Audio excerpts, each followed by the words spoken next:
mengoreksi. Saya beriman kepada Quran yang harusnya. Sahabat-sahabat dimanapun berada, saya Zulkifli M. Abbas mengharapkan sahabat-sahabat semua untuk kemudian mensubscribe, like, dan juga men-share channel kita ini. Salam Tauhid, salam satu Tuhan. Jangan cacat logika dong, saudaraku ya. Jangan cacat logika, bangku. Nah, saya kan membawa Al-Quran. Al-Quran saya mengatakan, kitab yang kau sebut sesungguhnya bagi Allah ketika hendak menciptakan cukup berfirman berkata, jadi maka jadilah. Nah, itu seirama dengan kitab yang kamu rangkul, Mazmur 33 nomor 9. Kan lucu kalau dalam sebuah agama diterangkan dalam kitab yang diimaninya sebagai kitab suci, sudah tertuang seperti itu, masih bertanya kepada lawan diskusi, apakah kamu percaya ini firman Tuhan?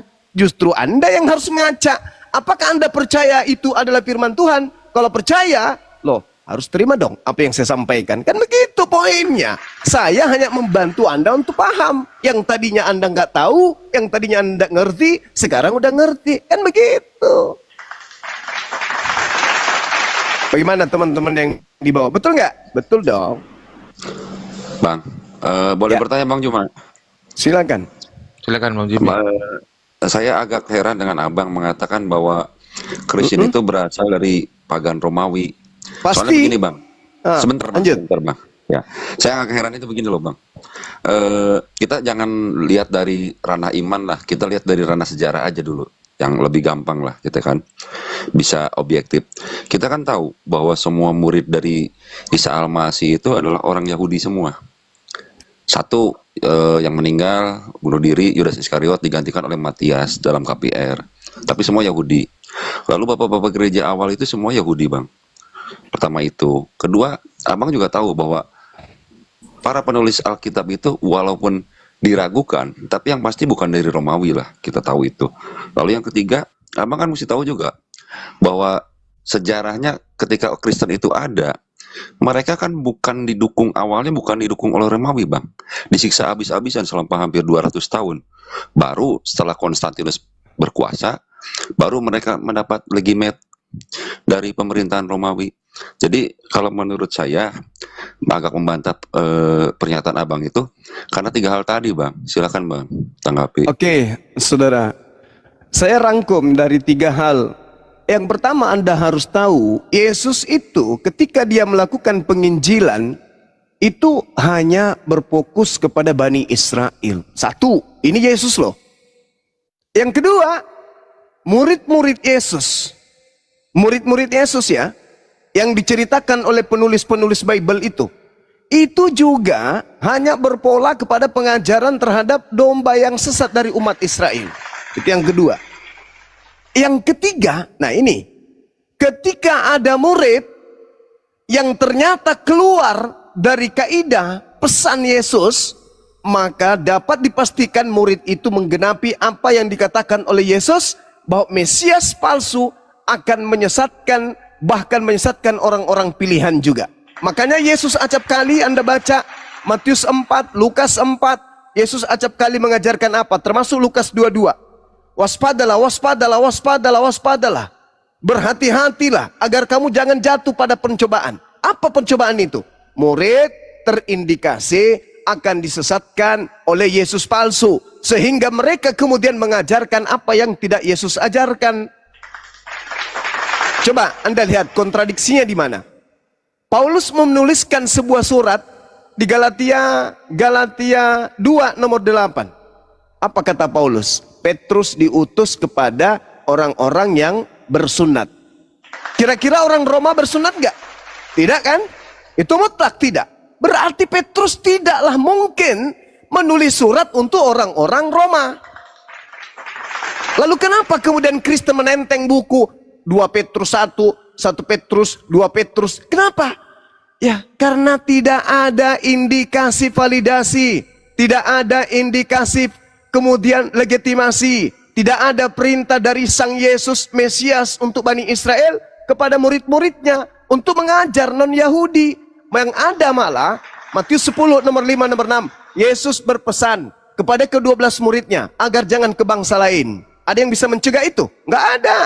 Tetapi pergilah kepada domba-domba yang sesat dari umat Israel. Kenapa kemudian ada perubahan? Itu tadi. Yesus berpesan. Sebab Mesias-Mesias palsu dan nabi-nabi palsu akan datang melakukan banyak mujizat dan tanda-tanda yang dahsyat. Sekiranya mungkin menyesatkan murid-murid pilihan juga. Jadi kalau murid sudah disesatkan, maka itulah yang tadi yang Anda timang. Apa itu? Bukankah murid-murid Yesus semuanya adalah orang Yahudi? Bukankah tadinya bapak-bapak gereja pertama kali itu adalah orang Yahudi? Itu Anda punya mimpi, itu keinginan Anda. Tapi faktanya tidak seperti itu. Tak ada satupun dari kitab kanonik itu adalah catatan murid Yesus. Camkan itu. Matius bukan murid Yesus yang menulis. Yohanes bukan murid Yesus yang menulis. Markus, Lukas, apalagi. Lebih-lebih lagi Paulus. Itu bukan murid Yesus. Sedangkan agama saudara berdiri dari lingkaran buku-buku tadi. Bukan daripada pengajaran Yesusnya. Apa implementasi dari pernyataan saya? Bukti akuratnya. Berdasarkan Bible.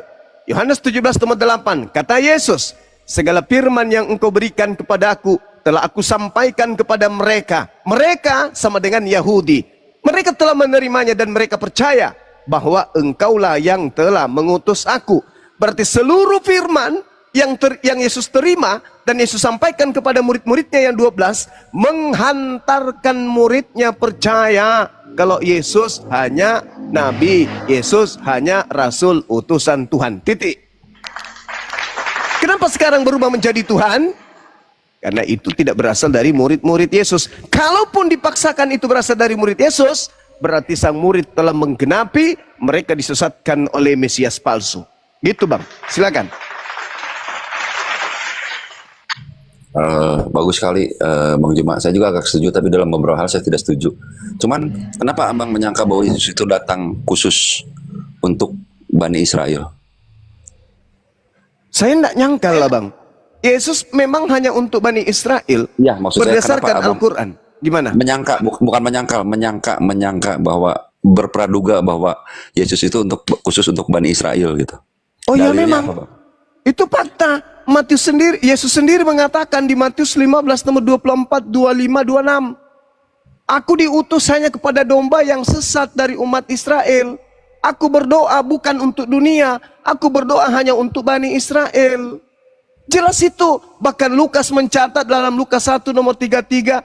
Yesus ini adalah seorang raja yang ditentukan untuk selama-lamanya menjadi raja bagi Bani Yakub. Bahkan orang yang bertemu langsung dengan Yesus Matius 15 bertemu langsung nih. Bukan kita yang hidup belakangan. Bertemu langsung. Ngemis kepada Yesus. Bersungut bahkan bersujud menghimpun kepada Yesus. Menghambakan diri. Beliau kemudian meminta kepada Yesus agar anaknya disembuhkan. Apa kata Yesus? Usir dia. Karena dia dari tadi teriak-teriak mengikuti kita. Apa kata Yesus? Aku diutus hanya kepada domba yang sesat dari umat Israel. Tidak pantas roti yang disediakan untuk anak-anak diberikan kepada anjing. Apa kata wanita Samaria itu? Betul Tuan. Tapi bukankah anjing makan sampah atau remah-remah yang jatuh dari meja tuannya? Apa kata Yesus? Besar imanmu ibu. Nah, ayo. Besar imanmu. Ya, besar betul, imanmu. betul. Nah, berarti Yesus mengiyakan kalau wanita itu gogok. Dan wanita itu mengaminkan kalau memang dia gogok. Maka Yesus mengatakan, wah keren ibu ini, besar imanmu. Jadilah anakmu sembuh. Sembuh anaknya. Jadi enggak domba wanita itu? Enggak. Tetap aja dia adalah gogok. Itu fakta itu real. Itu real. Karena yang disebut domba hanya Bani Yakub. Yeremia 50 nomor 17. Yang disebut domba adalah Bani Yakub. Yang bukan domba, mengaku domba, 1, serigala. 2, jemaat iblis. Wahyu 3 nomor 9. Yang bukan Yahudi, yang bukan Bani Israel, berlaku seakan-akan Yahudi seperti itu, seperti Israel, maka sesungguhnya mereka adalah jemaat iblis. Tapi itu fakta. maaf Bang, potong boleh Bang? Silakan. Aku membantah Abang, tapi Abang juga harus melihat di Yohanes 10 ayat 16 Bang. Oke, Yohanes 10 nomor 16. Apa kata Yesus? Masih ada lagi dombaku di luar aule. Apa aule? Kandang. Apa itu kandang? Di pelataran Yerusalem. Siapa dombaku itu?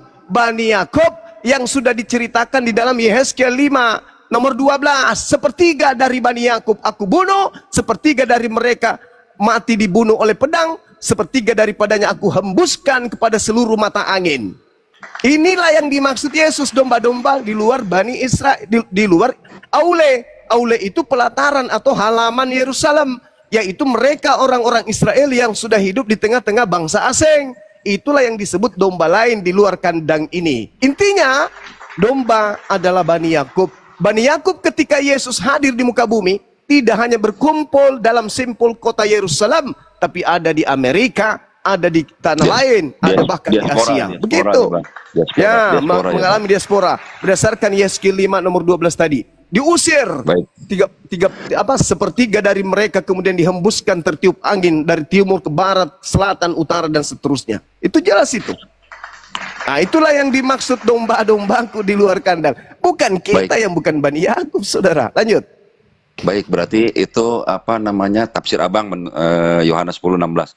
Saya balikin lagi, Bang. Bukan Kalau tafsir, itu fakta real. Tafsir. Bang, itu yang berpendapat begitu orang. Sekarang Yeremia 50 nomor 17 itu udah berubah rupanya. Ada domba di luar Yahudi berarti. Enggak, oke, aku setuju sama Bang Juma deh. Aku setuju yang itu. Oke, sekarang aku minta lagi yang Abang disebut ini. Domba, Anda harus terima kenyataan. Yang disebut domba, Bang, itu adalah Bani Yakub. Di luar Bani Yakub nggak dianggap domba. Jangan maksa dong. Kalau Anda maksa berarti Anda serigala. Enggak, aku lah maksudnya udah. Jadi apa dong kalau saudaraku, kalau ada kemudian bukan domba, nyamar domba tapi bukan domba, itu apa namanya? Ya bukan domba lah yang pasti mah. Nggak tahu. Nah, serigala kawanku. Oke. Aku kan udah bilang tadi. Oke, udah. Sekarang bagaimana dengan Wahyu 79? Ayo. Ketika kita berbicara mengenai kitab Wahyu, saudara, Wahyu 7 yang Anda sampaikan itu, kita harus melihat bahwasanya Wahyu 7 ini terindikasi kemudian adalah ajaran Kristus palsu. Kenapa? Karena Yesus sudah berpesan, yang datang setelah aku bukan aku, yang datang setelah aku adalah roh kebenaran. Sedangkan yang datang di Wahyu, coba Anda lihat Wahyu 22 itu, siapa yang datang? Mengaku Yesus kan? Mengaku Yesus. Dia mengaku Yesus. Dia memaksakan dirinya, akulah Yesus tunas Daud. Sementara Yesus mengatakan, yang datang setelah aku itu ada dua. Yang pertama adalah roh kebenaran yang lain, penghibur yang lain. Yang kedua penyesat yang mengaku-ngaku Yesus. Apa kata Yesus? Waspadalah kepada penyesat yang datang kepadamu dengan memakai namaku dan berkata, akulah Kristus, akulah Mesias. Jangan kau percaya. Adalah benar jikalau aku pergi. Sebab kalau aku tidak pergi, maka roh kebenaran atau penghibur itu tidak akan datang. Setelah aku pergi, maka yang datang adalah penghibur lain. Nah, yang datang kepada Paul, yang datang di Pulau Patmos siapa? Yesus. Yesus mengatakan, kalau aku yang datang, tanda-tanda ini menyertai. Aku akan nampak di tengah langit, seluruh manusia akan melihat aku. Satu, matahari tidak bercahaya, matahari menjadi gelap, bulan tak bercahaya, bintang berjatuhan, kuasa langit berguncang. Itu tanda-tanda kalau aku yang datang. Nah, selain daripada itu, kalau ada mengaku aku di padang gurun, mengaku aku dalam bilik, jangan kau percaya, itu bukan aku.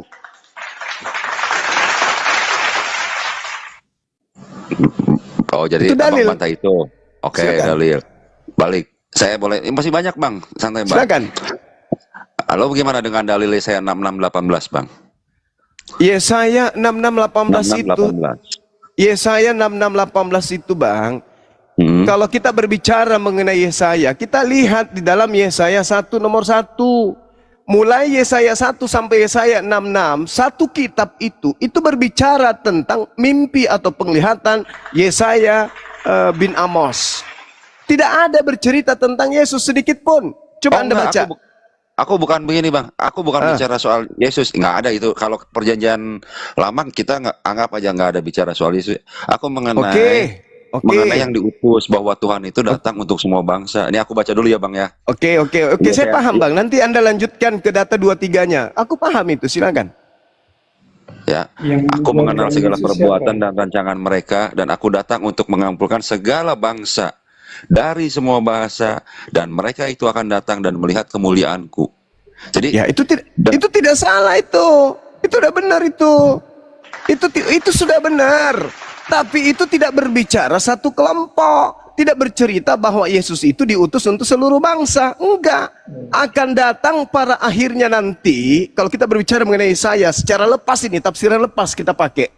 Kalau kita berbicara sama seperti Yesaya 66 yang Anda maksud itu, endingnya di data nomor 23. Seluruh sabat berganti sabat, bulan berganti bulan.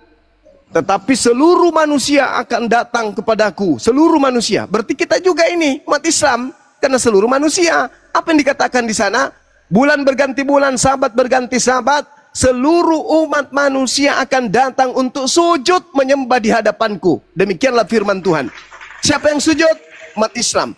Kalau Anda menggunakan data itu, adakah Kristen sujud? Tidak. Sujud seluruh manusia, Bang. Maksud ayat itu kan seluruh manusia, Bang. Iya, seluruh manusia sujud. Seluruh Siapa manusia, yang mau umat Islam, mau umat Kristen. Nah, sekarang permasalahannya Kristen sujud nggak? Sujud, Bang. Di mana ada Kristen sujud? Saya kan gereja Katolik sujud. Di mana? Cuma jingkrak-jingkrak doang. Sujud, tapi sujudnya bukan sujud seperti Muslim. Tapi Oke. kalau berdoa sujud, Bang. Oke lah. Saya kan kebetulan gini Bang, takut Abang menyamakan. Mungkin Abang lihat mungkin di gereja kan jingkrak-jingkrak. Siap. Tapi, Aku juga tapi pernah lihat saya sujud, ada video orang sujud. Oke. Sekarang saya tanya, orang Katolik makan babi nggak? bebas sih, makan boleh. Kalau begitu coba Anda baca nomor 17-nya.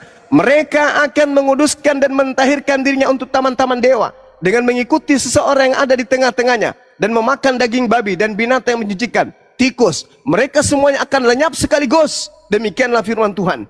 Apa data nomor 16-nya? Coba Anda lihat. Sebab Tuhan akan datang menghukum segala yang hidup dengan api dan dengan pedangnya, dan orang-orang yang mati terbunuh oleh Tuhan akan banyak jumlahnya, yaitu mereka yang menguduskan dan mentahirkan dirinya untuk taman-taman dewa dengan mengikuti seseorang yang ada di tengah-tengah mereka yang memakan daging babi, binatang menjijikkan dan serta tikus. Mereka semuanya akan lenyap sekaligus. Kristen bukan? Katolik bukan? Ya. Nah, itu dia. Kalau Anda ingin mentafsirkan secara global.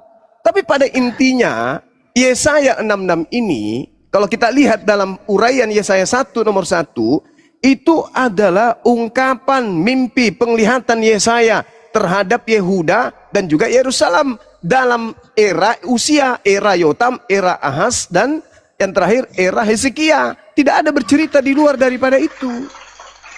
Gak ada. Kita aja yang mentafsirkan yang di luar, yang bukan kita, yang pemilik kitab, gitu. Lanjut. Baik, begini Bang, kita kan fokusnya kan bahwa namanya Tuhan atau Yesus itu datang. Saya kan sedang mendebat Abang dalam rangka bahwa Tuhan atau Yesus itu datang bukan untuk khusus Bani Israel. Jadi gini Bang, lihat ayat Matius 24:14 Bang. Matius 24 abangku. Anda harus membantah Yesus dulu. Kenapa Bang? Ya, Yesusnya mengatakan aku diutus hanya kepada domba yang sesat. Kalau Anda mengatakan bahwasanya Injil kerajaan ini akan diberitakan di seluruh dunia, itu tidak masalah. Kami setuju itu. Kenapa kami katakan setuju? Islam mengakui Nabi Isa alaihissalam turun ke bumi ini, dari langit turun ke bumi, diutus oleh pencipta langit dan bumi, spesial untuk kaum Bani Israel, memberitakan Injil. Nah, umat Islam menyampaikan enggak itu? Menyampaikan. Maka berita tentang Yesus atau berita tentang Isa dalam Islam, mengajarkan Injil kepada seluruh manusia, harus dikabarkan sampai penjuru bumi. Gak ada masalah. Inni abdullah ataniyal kitab wa ja'alani nabiyan. Sampaikan ke seluruh penjuru bumi bahwasanya Nabi Isa alaihissalam dulu pernah diberi kitab Injil untuk diajarkan kepada kaumnya Bani Israel. Tak ada masalah, no coalan. Iya, berarti kan dengan sendirinya Abang mengatakan bahwa namanya Injil juga kan diterima juga, maksudnya bukan diterima, maksudnya disebarkan juga ke seluruh bangsa termasuk umat Muslim kan, tadi kata Abang kan? Berarti kan? Ya. Tapi berarti intinya kalau begitu, dengan kata lain Abang membantah bahwa membantah yang tadi Abang sebut bahwa aku datang hanya khusus untuk domba-domba yang hilang dari Bani Israel. Berarti ya, setuju juga dengan Abang. Saudaraku gini, Setuju saya dengan Abang. sama ketika Nabi Isa alaihissalam diajarkan oleh umat Islam, bahwa umat Islam mengajarkan ke seluruh umat Islam yang lain bahwa beliau diutus ke atas muka bumi ini hanya mengajarkan Injil kepada Bani Israel. Itu tidak kami pungkiri, karena memang beliau datang untuk Bani Israel.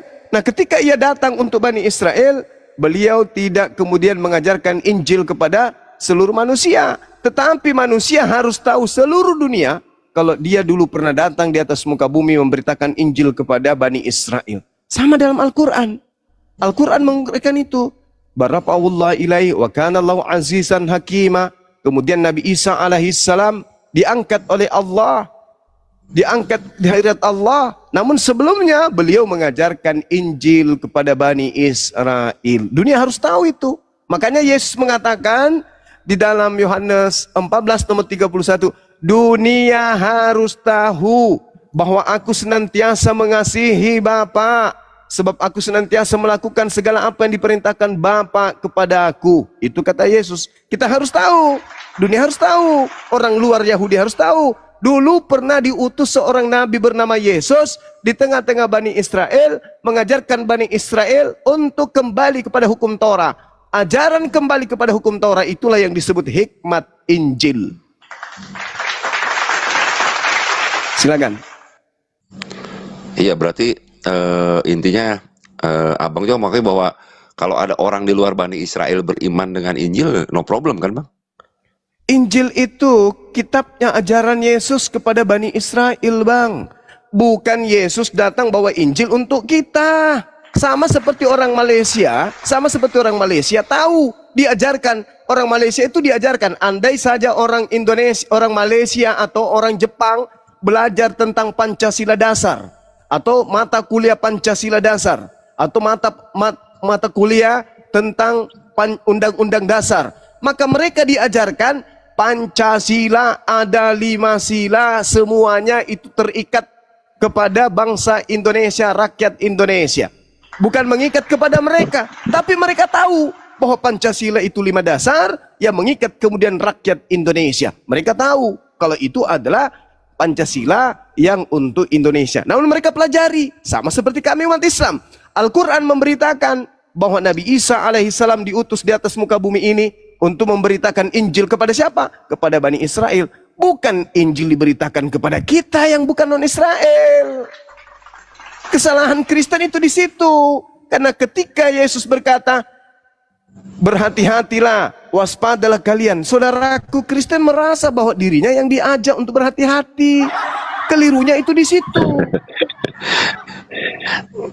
Silakan. Tapi kalau begitu, tapi begini, kalau abang mengatakan seperti itu, oke lah, anggap aja saya setuju lah dengan pendapat abang gitu ya, dengan pendapat Bang Juma. Tapi saya juga melihat di sini banyak ayat dan bahkan jangan kata pengajarannya gitu loh Bang. Mukjizatnya aja harusnya kalau pengajarannya khusus untuk Bani Israel, berarti mukjizatnya pun khusus untuk Bani Israel. Iya emang. Tapi di sini banyak loh nih, saya bacain ya Bang ya. Abang bisa lihat nih di Matius 15 21 sampai 31, perempuan Kanaan yang percaya sembuh. Lalu di Markus 7 24 30, perempuan Siro Fenisia yang percaya sembuh. Lalu di Matius 8 10 sampai 13. Ini untuk perwira Romawi, Bang.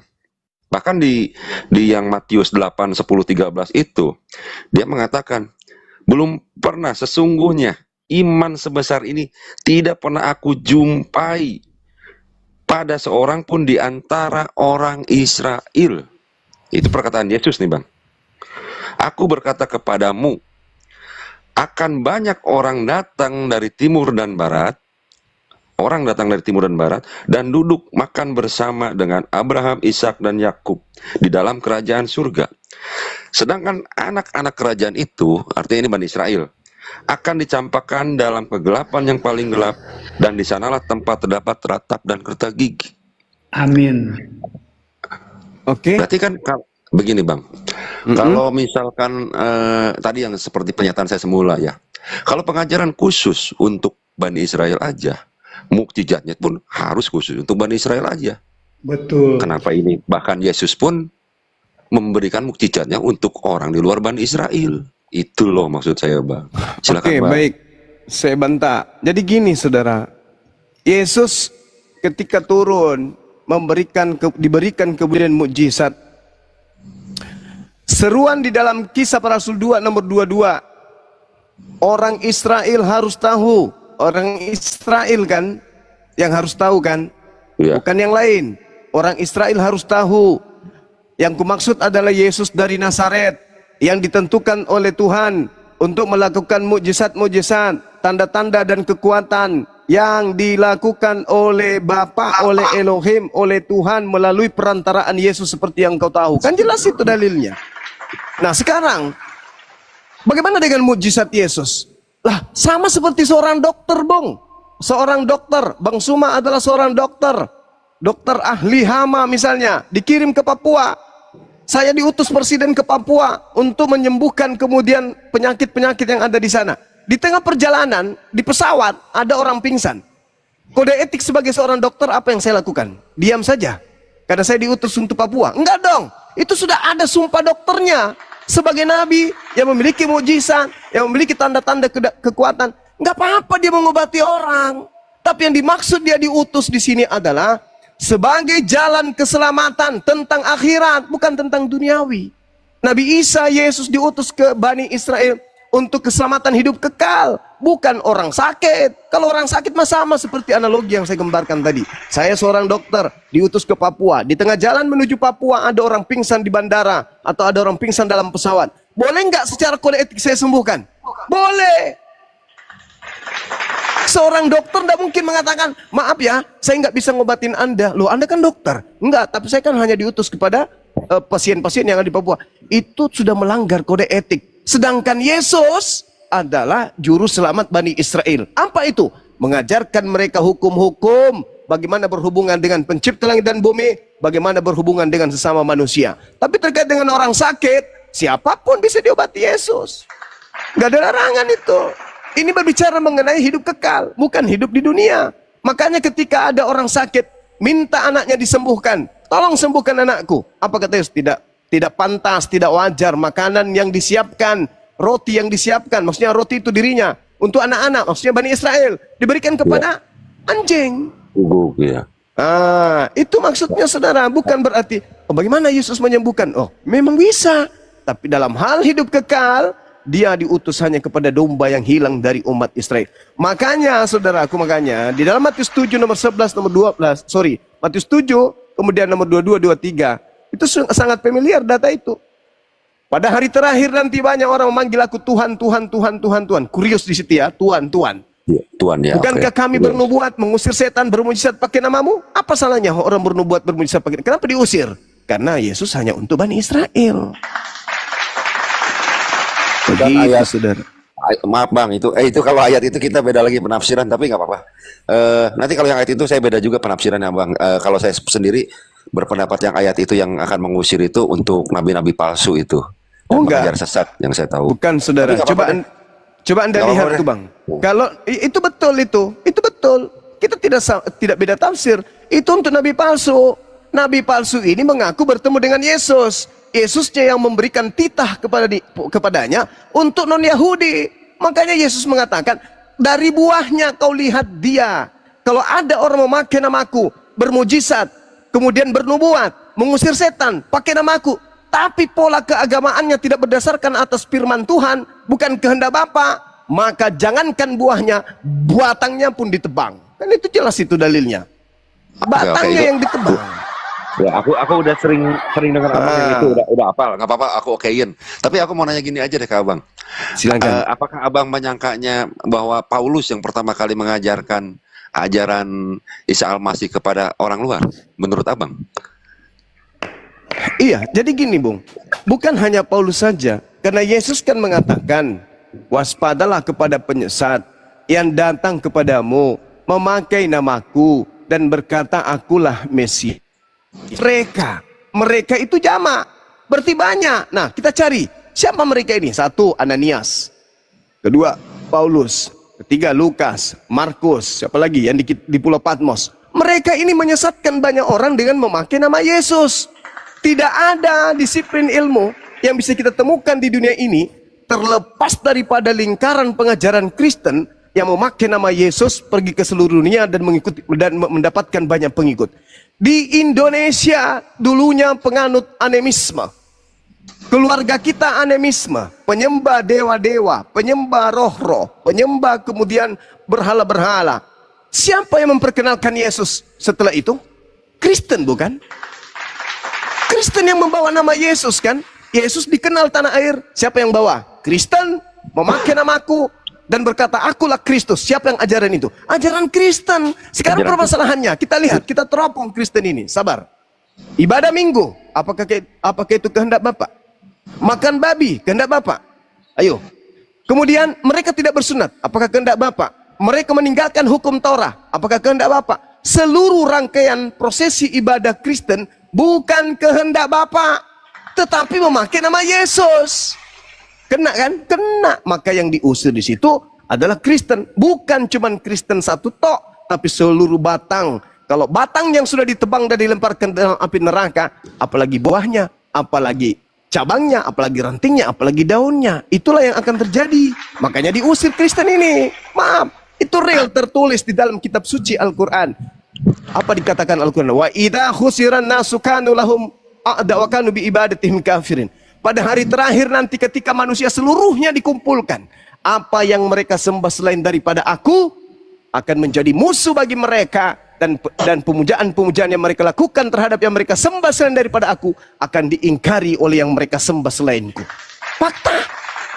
Itu real. Ternyata tertulis di Matius 7. Nomor 22, nomor 25. Ngeri sebenarnya kalau kita menguraikan itu secara jujur. Demikian. Enggak Bang. Oke. Boleh obrolan. Aku lupa bentar. Aku mau tanya dulu Bang Jumat. Tadi kita bentar Yor. Aku udah ini udahan. Bang, aku Bentar, terakhir Bang. Setelah ini kasihan yang lain teman-teman juga. Aku udah mau ngomong gitu. Sebentar Bang. Tadi aku pertanyaan begini. Menurut Abang, ini pertanyaan terakhir nih, kasihan teman-teman yang lain. Menurut Abang, apakah Paulus yang pertama kali mengajarkan ajaran Isa Al-Masih itu kepada orang di luar Israel? Pertanyaan saya itu aja. Apakah benar Paulus? Oke. Baik. Apakah Paulus orang yang pertama kali Oke. mengajarkan ajaran Isa Al-Masih kepada orang di luar Bani Israel? Itu aja. Oke, saudaraku, ada satu hal yang perlu dipahami di sini.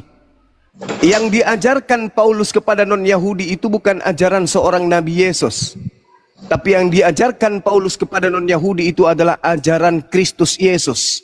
Kok beda? Ya beda. Karena yang datang kepada Paulus ini bukan anak Maria. Di mana buktinya? Coba Anda lihat dalam Galatia 1 nomor 1. Aku menerima Injil bukan dari manusia. Mari. Halo. Terima. Gangguan Bang, sinyal Bang. Putus-putus Gurunda.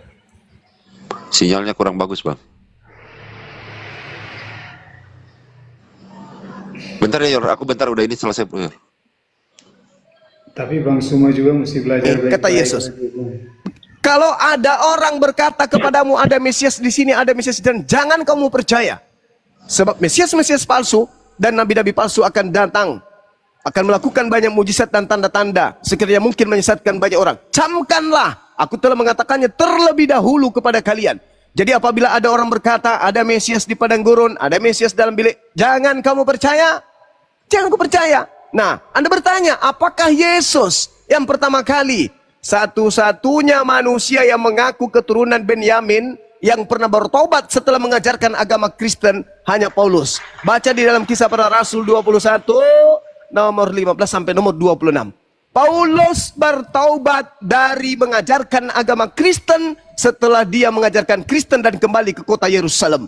Dia kemudian mentahirkan diri, bahkan Paulusnya melakukan persembahan kurban seperti yang diperintahkan oleh Nabi Musa. Subhanallah. Jadi ketika Anda bertanya, apakah Paulus? Yes. Siapa lagi? Siapa yang mengajarkan tentang ajaran Nabi Isa? Nah, ini hadiah buat Anda sebelum kita tutup. Sedikit lagi, 1 menit. Coba Anda lihat di dalam Kisah Para Kejadian, kitab Kejadian 49. Runut dari nomor 1 sampai nomor 27. Semua 12 anak Yakub itu dinubuatkan, diramalkan oleh Yakub. Tiba sampai data nomor 27, apa kata Yakub tentang Benyamin? Benyamin, kamu keturunanmu nanti berlaku seperti serigala. Mereka merampas lalu membagi-bagikan harta rampasan tersebut. Lihat, di dalam Filipi 3 nomor 5, Paulus mengaku dia adalah keturunan Benyamin.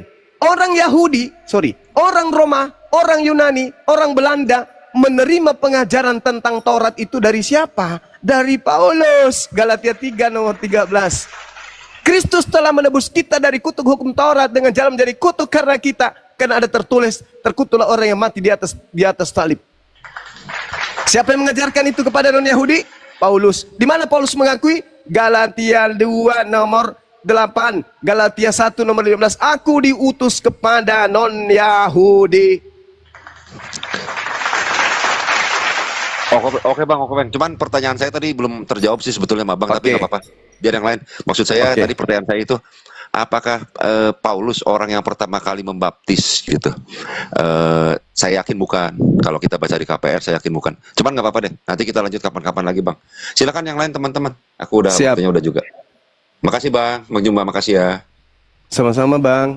Oke, aku mau lanjut dulu tadi ya. Anda bilang tadi Bang Juma ya, Yesus hanya diutus untuk Bani Israel ya, untuk domba yang dengan Bani Israel ya. Oke.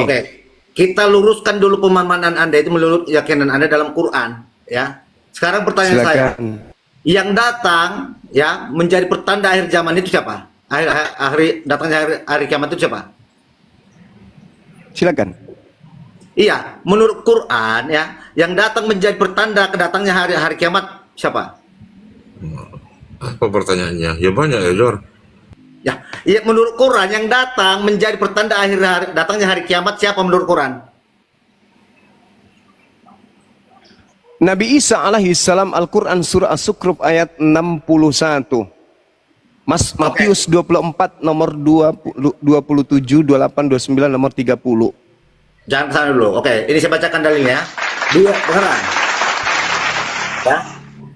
Jadi kalau saya lihat Anda ini ya bernarasi selalu itu pakai standar ganda, ya standar ganda. Anda selalu meninggalkan keimanan Anda dalam Tuhan. Anda selalu mencela dalam Al-Quran mengatakan Nabi Isa turun sebagai tanda hari kiamat. Yesus menjawab, apa tanda kedatanganmu? Anda baca di dalam Al-Quran ini. Silakan. Ya. Di Arju Group 91. Di Arju Group 61. Kenapa? Di dalam Quran surah Al-Qur'an. Iya, tahu. Tadi kan saya sudah menyebut. Oke, bacakan. Iya. Dan wa innahu la ilmul lisa'ah. Jangan ketakutan dulu. Dan sungguh dia dalam kurung Isa benar-benar menjadi pertanda akan datangnya hari kiamat. Karena itu janganlah kamu ragu-ragu tentang kiamat. Tempat itu dan ikutlah aku. Inilah jalan yang lurus. Iya. Jadi ya menurut Allahmu jalan yang lurus itu, jalan yang berarti itu adalah Isa itu. Ya, jadi kenapa Anda bilang tadi Yesus itu ya hanya untuk Bani Israel? Karena Anda meyakini Isa itulah orang Yahudi. Kenapa Anda pelin-pelan? Sedangkan Isa sama orang Arab juga disuruh mengikuti dia. Jadi begini, kawan. Al-Qur'anul Karim apa, Bu? Allahu Akbar, Allahu Akbar. Yang dimaksud di situ ikutilah aku itu bukan ikut Isa, ikut Allah, bukan ikut ke Isa. Iya benar. Ikut Allah, ikutilah rasul-rasulku, percayalah kepada rasulku. Gantian, Jenderal, gantian. Iya. Nabi Isa alaihi salam datang. Dengar dulu. Kalau Anda percaya kepada Al-Quran surah As-Sukruf ayat 61, Anda harus meninggalkan agama Kristen. Kenapa? Karena kalau pola ini Anda bangun di dalam ajaran Kristen berdasarkan Bible, tanda-tanda kedatanganmu wahai Yesus itu apa? Kata Yesus, tanda kedatanganku adalah tanda akhir zaman. Jadi kalau ada yang mengaku aku, jangan kau percaya. Nah sekarang, Paulus ketika ke Damsyik mengaku bertemu dengan sosok cahaya mengaku, akulah Yesus. Pertanyaan saya, ada nggak tanda akhir zaman di bawah makhluk itu? Tak ada. Apa kata Yesus? Percaya atau jangan percaya? Jangan percaya. Makanya kalau Anda percaya kepada As-Sukruf 61, tinggalkan agama Kristen. Saya mau membantah narasi Anda tadi. Yesus gimana ceritanya ini? Israel. Kenapa ini juga memang untuk Bani Israel? Kenapa Isa itu menjadi pertanda untuk orang Arab? Al-Quran As-Sukruf ayat 61. tanda-tanda kedatangan Nabi Isa alaihissalam, Mesias yang diutus kepada Bani Israel, yang tadinya ingin dibunuh oleh Bani Israel, diangkat oleh Allah ke langit. Tanda-tanda kiamat adalah ketika ia turun ke bumi menjadi hakim kepada terdakwa. Siapa terdakwa? Orang-orang Kristen yang menganggap dirinya sebagai pengikut tapi yang bukan. Itu tujuannya dia datang. Maka kedatangannya hanya mengatakan, Inni Abdullah antani al-kitaba ila Bani Israel. Aku ini adalah utusan Tuhan. Aku ini hamba Tuhan, diberi kitab, dijadikan nabi untuk siapa? Untuk Bani Israel. Sementara ketika ia datang, coba Anda lihat di dalam Yohanes 12:48, Bung. Barang siapa yang menolak aku, nih, Kristen nih yang disinggung nih. Barang siapa yang menolak aku dan tidak menerima perkataanku, dia sudah ada hakimnya, yaitu perkataan yang pernah aku ajarkan di tengah-tengah Bani Israel. Itulah kelak yang menjadi hakimnya di akhir zaman. Sekarang Yesus tunggu. Yesus turun ke bumi pada akhir zaman berdasarkan Yohanes 12:48. Anda ditanya, Anda siapa? Saudara, Anda siapa? Kata Yesus. Saya adalah siapa? Aku pengikutmu. Kamu dari Bani mana? Aku dari engkau cuma Kau dari mana? Ini Allah memberikan kiamat di sebelah paru-paru buat kiamat kalau tuh Israel aja. Kamu dari mana? Kamu ditanya, kapan ada firmanku yang mengatakan sembahlah aku? Ada nggak firmanku yang mengatakan itu? Nggak ada kan? Ini Allah, kenapa dunia separuh-separuh kiamat hanya orang Israel aja? Ini kiamatnya untuk siapa? Jawab. Kiamat udah bilang samamu. Wa innahu la ilmun lisa'ah fala tamtarunna biha wattabi'un. Makanya kalau Anda percaya kepada pencipta langit dan bumi yang mengutus Nabi Isa alaihissalam, Anda harus percaya bahwa Nabi Isa itu hanya untuk Bani Israel. Ya Bani Israel, inni rasulullahi ilaikum. Ketika kemudian dia mengatakan aku hanya utusan Bani Israel, ya Anda harus percaya dong. Kenapa Nabi Isa yang turun ke atas muka bumi ini? Karena dia satu-satunya utusan Tuhan yang disembah oleh umat manusia. Dia harus turun. Sebagai apa dia turun? Sebagai hakim. Untuk apa? Untuk menghakimi orang-orang yang menuhankan, yang telah mempermalukan dirinya di hadapan Tuhannya. Wa izqalallahu ya Isa bin Maryam, anta qulta linnas, wahai Isa, apakah kau yang mengajarkan manusia menuhankan engkau selain daripada aku? Oh tidak, qala subhanaka ma yakunu li an aqula ma laysa li bihaqqa. Di dalam kitab Anda mengatakan Yohanes 12 nomor 49, aku tidak berkata-kata dari diriku sendiri. Nah, siapa yang mengajarkan Anda kemudian untuk menyembah Yesus kalau begitu? Atas perkataan siapa Anda menyembah Yesus?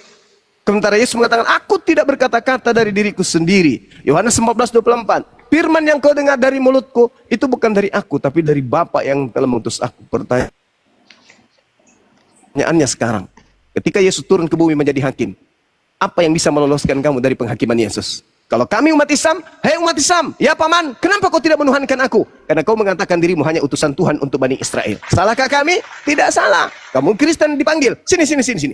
Kau kenapa menuhankan aku? Siapa yang perintahkan?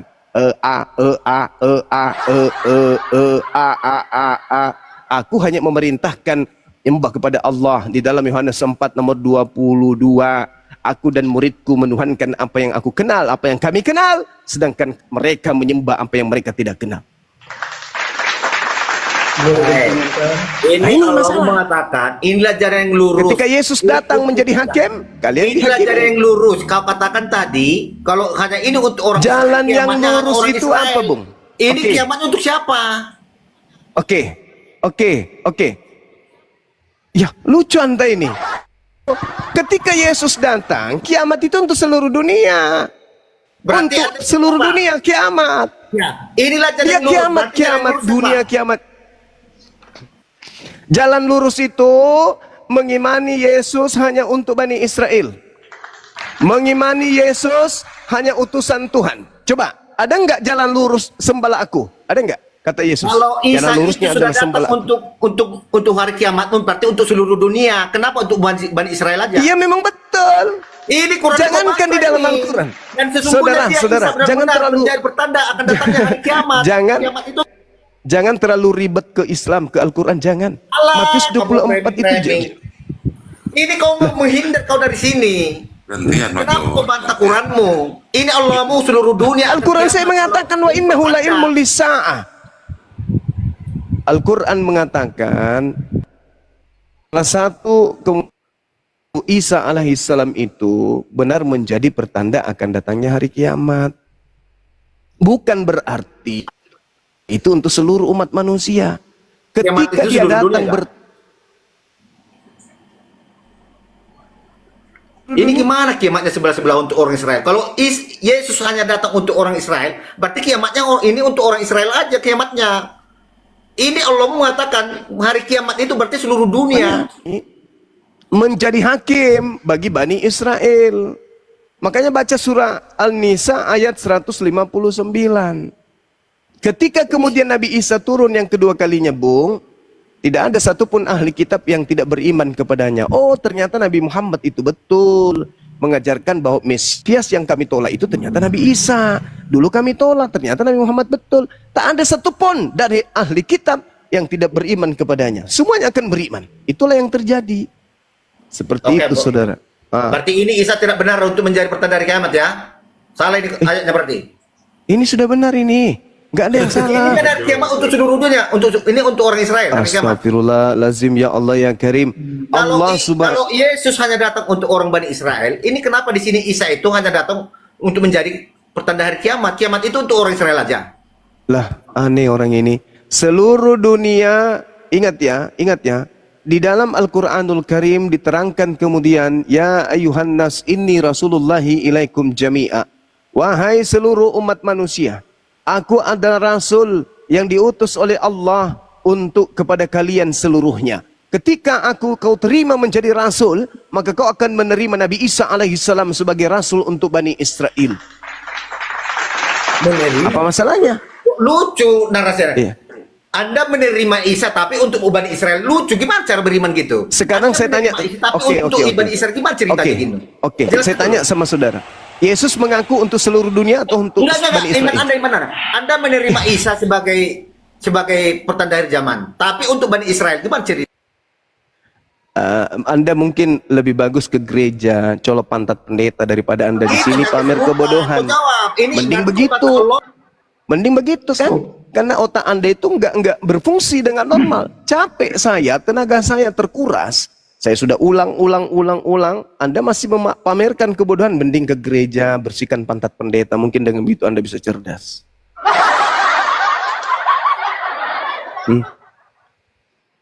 Iya, mending dia ke gereja kan untuk merapikan kembali otak sarafnya yang rusak itu. Nabi Isa datang ke tengah-tengah Bani Israel. Yesus datang ke tengah Bani Israel. Menurut Al-Quran, Nabi Isa mengaku, inni rasulullahi ilaikum.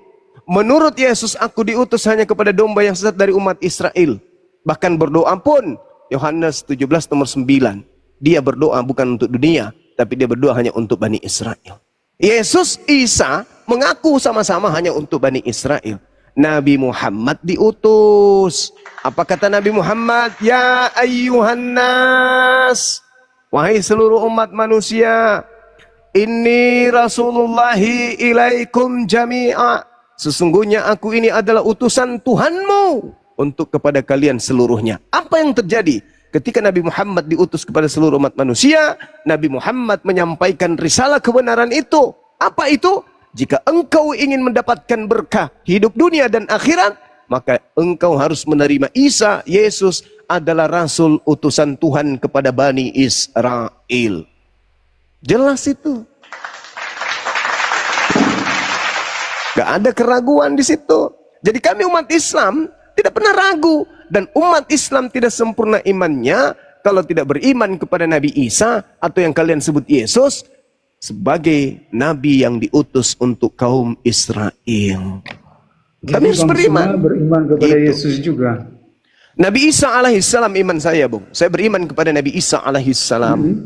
Ya. Jadi beriman kepada Yesus. Beriman kepada Nabi Isa alaihissalam. Yesus itu tokoh yang dibawa oleh orang barat masuk ke Nusantara. Yang diimani oleh saudara saya Kristen. Oke. Karena ada ajaran-ajaran Kristus itu mengenai bagaimana dia harus beribadah itu. Apa Bang Suma udah ikut itu? Saya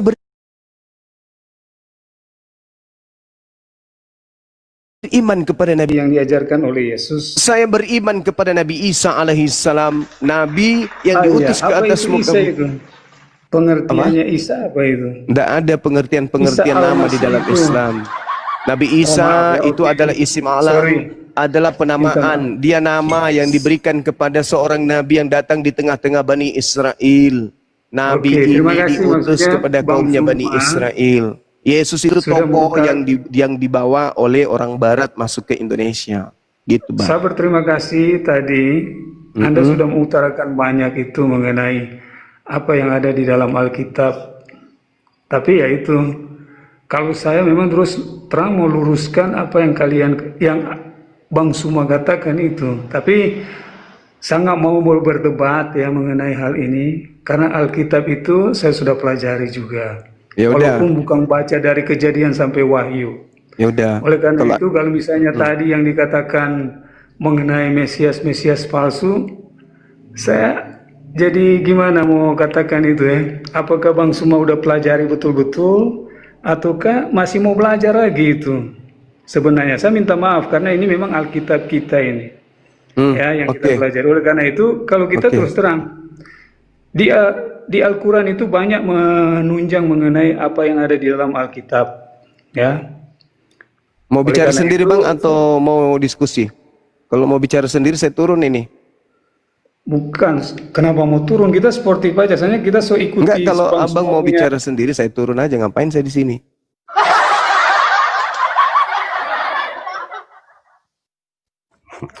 Pundungan Bang Julma pundungan santai Bang. Enggak, maksudnya gini loh saudaraku ya, saudara siapa namanya? Robin Hood. Jadi gini, saudara menjadi seorang Kristen, akarnya itu dari mana? Yesus bukan.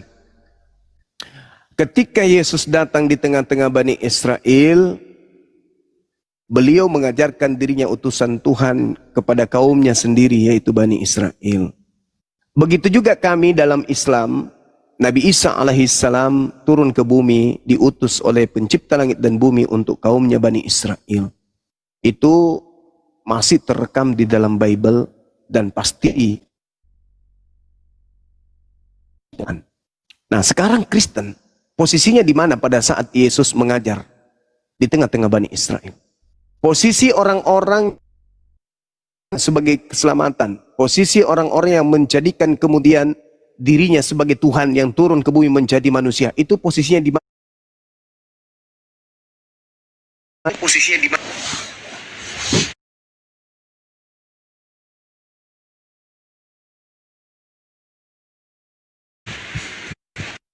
Menjadikan Yesus itu sebagai Tuhan, polanya karena Kristen menerima dogma, menerima doktrin dari oknum selain Yesus.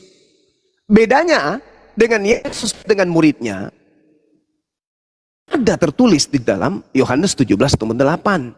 Segala firman, coba Yesus sendiri yang berbicara. Segala firman yang engkau berikan kepadaku telah aku sampaikan kepada mereka. Mereka ini siapa? Mereka bukan Kristen, Bani Israel muridnya. Kepada mereka, mereka telah menerimanya. Segala firman yang Yesus sampaikan, telah Yesus sampaikan kepada muridnya. Dan muridnya telah menerimanya. Oke. Jadi firman yang menjadi porsinya Yesus sudah ada dalam pangkuan para murid. Oke. Nah, ketika Yesus segala memang firman diutus dulu ke orang Israel memang. segala harus ingat ya, firman, memang betul yang kamu bilang itu, Bang Suma. ketika segala firman Yesus itu telah memang diberi, diutus dulu kepada orang Israel. ketika segala firman itu disampaikan Yesus kepada murid-muridnya, segala firman nih, segala firman. Ingat ya, segala firman, berarti tak ada lagi firman tambahan. Segala firman yang engkau berikan telah aku sampaikan kepada muridku. Muridku telah menerimanya dan mereka percaya bahwa engkaulah yang telah mengutus aku. Yesus Segala memang pernah diutus dulu untuk orang Israel. Tapi orang Israel tidak menerima dia. Bani Israel itu tidak menerima dia. berarti Yesus Kalau bohong. misalnya dia menerima itu, kenapa Berarti Yesus mensyaratkan bohong, itu? Bang. Berarti Yesus Ya. bohong. Yesus bohong. Kenapa Yesus bohong? Tidak bohong dia. Ah, oke, kalau Dia datang Yesus untuk nggak orang bohong. Israel pertama memang betul seperti yang Kalau Bang Suma katakan kalau itu. Yesus Harus tidak ingat ya. bohong. Yesus memang Kalau diutus untuk oh, orang bicara Israel. Kita sendiri harus dia. ingat DP sejarah itu. Abang Yesaya kalau mau bicara sendiri kuatkan. saya turun ini. Kalau bicara sendiri saya turun. Harusnya kalau Anda itu berdialog dengan sehat, jangan ngomong sendiri, Bang. Oh bukan, Bang semua juga kita lihat kelihatannya monopoli itu mengenai waktu. Minta maaf ya Bang Enggak. Arif. Saya menyampaikan supaya poinnya sampai. Seluruh murid telah menerima segala firman. Betul atau tidak? Sorry. Jangan di-mute. Kita tanya jawab. Menurut Yesus segala firman, segala firman telah Yesus sampaikan kepada muridnya. Betul atau tidak? Yesus datang memang untuk orang Israel lebih Saya dulu. tidak tanya itu, abangku. Saya tanya, Saya mau tanggapi yang Bang Suma Waduh. katakan tadi. Susah ini kalau bicara sendiri, Bang. Kita bukan orang gila kan, Bang? Atau abang mau ngajak saya gila Nah juga? itu, Bang Suma sebenarnya kalau ngomong. Enggak, saya berbicara berdasarkan kelihatannya data, kan, Bung. misalnya orang yang punya pengetahuan tinggi, bagus lah kalau ngomong. Kalau Bang saya- Robin, tiktokan aja Bang Yohanes Robin. Yohanes 17. Minta maaf ya Bang Arif ya, saya mau suka ini Bang Suma karena kan terus terang mengenai Mesias palsu yang diutarakan tadi, saya bilang wah ini penyimpangan itu sebenarnya itu. Oh, mau menanggapi itu. Dia mau ini sebentar Baru Bang Robin. kemudian Tunggu dulu, Bang. Tunggu dulu, izinkan baru saya yang sebelumnya dulu. mengenai Itu bicara datang sendiri kepada kan Bani dia. Israel. Sudahlah, saya mute. Enggak tahan saya kalau orang gila Yesus tuh itu temannya. memang datang Diam. kepada Bani Israel, tapi Bani Israel tidak menerima. Bang, percuma kita diskusi, Bang. Kalau abang bicaranya saya bicara A, abang bicara G. Saya arahnya kemana, abang menarasikan apa. Iya, karena Bang Suma punya penafsiran itu kan agak keliru. Yang Saya pelajari tidak itu. bernafsir, saya sedang bertanya ke abang. Oke lah. Lah, abang kalau nggak suka diskusi turun, Bang, turun. Oh, Masak, Bang. Bikin kopi sana, bikin kopi. Saya menghargai loh. Saya bertanya, menurut Yesus Yohanes 17:8, segala aja, segala firman yang engkau berikan kepadaku telah aku sampaikan kepada mereka. Pertanyaan saya, tolong dihargai. Apakah segala firman yang menjadi porsi kenabian Yesus, kemesiasannya dia, telah Yesus sampaikan kepada muridnya? Anda tinggal jawab, iya sudah Bang Suma. Oke, setelah segala firman itu diterima oleh muridnya, apa tanggapan murid? Yesus itu siapa? Apa tanggapan murid? Setelah segala firman yang Yesus sampaikan kepada mereka, telah mereka rangkul segalanya. Menurut murid, Yesus ini siapa? Menurut muridnya Yesus ini siapa? Itu loh. Menurut muridnya dan menurut Yesus, segala firman yang Yesus sampaikan kepada muridnya telah terima. Nah, setelah muridnya terima segala firman itu, menurut Yesus, muridnya menganggapnya apa? Utusan Tuhan atau Tuhan? Utusan Tuhan kan? Lalu Kristen ini dari kelompok mana lagi? Sulitnya itu di situ, karena saudara Kristen ini lebih mengedepankan dogma daripada berakal. Berakal aja sedikit, coba. Berakal aja sedikit. Berakal aja. Saya tidak pernah kemudian bernarasi mengantarkan orang menjadi bodoh. Selamanya ketika saya bernarasi, membuka cakrawala berpikir. Baik Islam maupun Kristen. Ketika saya bernarasi, landasan pijakan saya itu adalah ilmu, dalil. Maka ketika saya bernarasi bertentangan dengan dalil, boleh dibantah. Saya mengarahkan, segala firman yang engkau berikan kepadaku telah aku sampaikan kepada mereka. Siapa mereka ini? Bani Israel. Oh, jadi segala firman yang Yesus terima dari Tuhannya sudah Yesus sampaikan. Semuanya. Lalu muridnya sudah terima. Nah, setelah diterima oleh murid,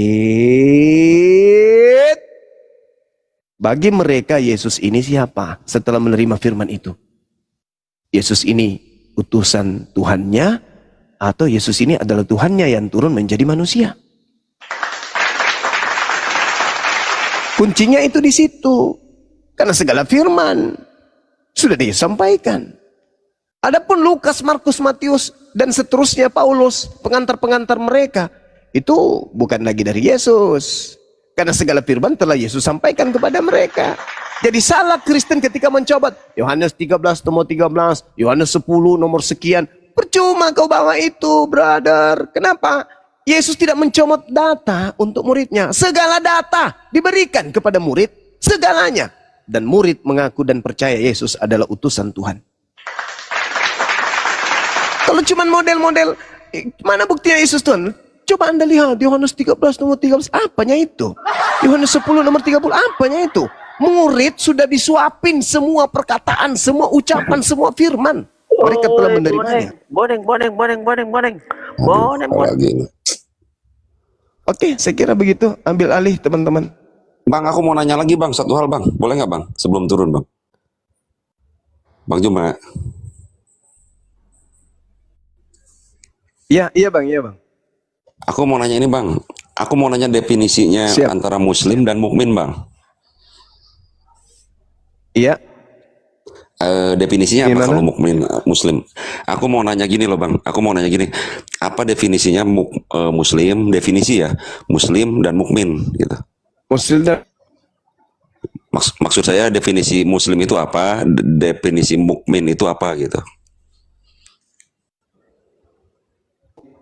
mendengarkan sabda, ada perintah, ada larangan, ya, yang kemudian Gurunda suaranya. Putus-putus bang. Ya, putus-putus. Gurunda. Sinyal putus-putus sinyal.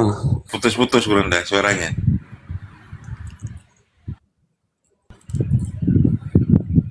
Gurunda putus-putus. Lagi di planet ajaran lain. Islam. Ya, putus-putus Gurunda. Bang ulangi bang, putus-putus suaranya nggak Nggak ada suara. kedengeran. Mulai dari awal. Oke, baik. Jadi Saya kalau nanya kita definisi Muslim apa, definisi mukmin apa gitu. iya, kalau Muslim itu adalah orang yang menerima Islam, orang yang menerima ajaran Islam itu Muslim. Menerima orang yang kemudian mengikuti ajaran yang berserah diri di dalam Islam. Sedangkan kalau kita berbicara mengenai mukmin, ya, Iya. itu sebenarnya cakupannya ada kemiripan antara Muslim dan mukmin. Jadi Muslim ini adalah penganut agama Islam, orang-orang yang mendalami ajaran Islam, lalu memeluk agama Islam, dan orang yang berpeguh teguh dengan ajaran Islam itu sendiri. Sedangkan mukmin adalah orang yang beriman kepada Allah, orang yang kemudian percaya kepada Allah sebagai perwujudan bahwa dia itu adalah orang yang senantiasa diliputi oleh iman. Itu orang mukmin. Perbedaannya di situ. Berarti kalau gitu, kalau mukmin itu tingkatan itu lebih tinggi ya bang. Maksudnya yang percaya menjalankan perintahnya gitu ya bang ya. Betul. Jadi dia senantiasa mukmin ini adalah sebutan bagi orang-orang yang senantiasa diliputi oleh iman. Kalau Muslim, orang yang memeluk agama Islam dan orang yang berpegang teguh terhadap ajaran Islam. Berarti kalau Muslim itu mesti bersahadat kan bang ya, berarti ya bang? Iya, mukmin juga demikian. Iya, kalau mukmin pasti itu lebih dari, soalnya kan mukmin itu kan ibaratnya kalau derajatnya kan lebih tinggi, pasti mukmin juga. Tapi kemarin saya ngobrol sama di room lain bang. Kalau Muslim itu artinya berserah diri katanya, begitu kan? Iya. Dia bilang kan Abraham, saya kan oh ya udah kalau gitu, dia kan mengatakan bahwa Adam itu Muslim.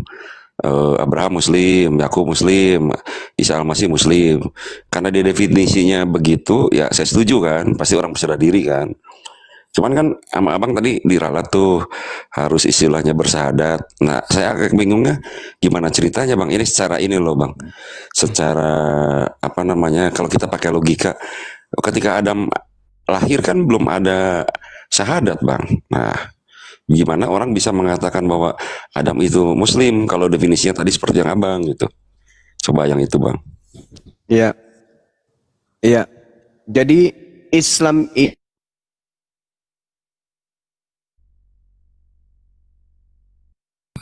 Hilang lagi ya Gurunda suaranya.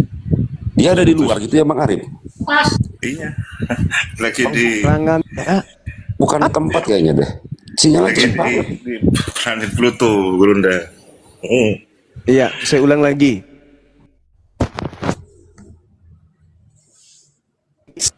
Keselamatan dalam Islam itu berlandaskan pada aturan mainnya Tuhan yang diberikan kepada para netral, selamat artinya. Apakah Adam diberikan aturan main supaya Adam selamat? Diberi. Nah, ketika aturan main ini dikerjakan oleh Adam, maka dia disebut Muslim, orang yang berserah diri kepada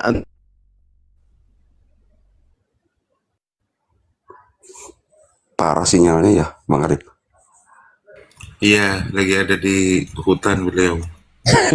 Kayak di luar deh, bukan di rumah deh. Kemudian menjalankan perintah itu. Putus-putus, Gurunda.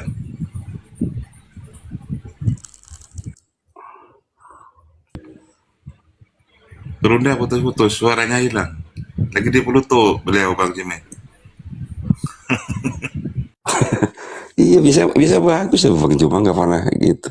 Di luar kali kayaknya dia. Iya, beliau belum ada ini, masih di luar.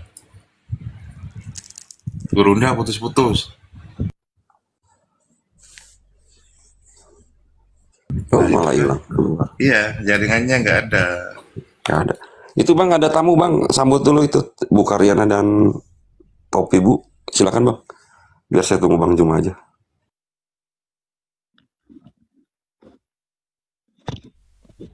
Ya, selamat malam semua. Malam Karyana. Ya. Malam. Ya, Bang Jemi, teman-teman, Bunda, Malam, Karyana. Arif, salam kenal ya. Apa nih pembahasan malam ini? Gurunda kepental itu jaringan. Jemi ini Ya, sayang Bang Juma, saya mau bicara tadi sama Bang Juma.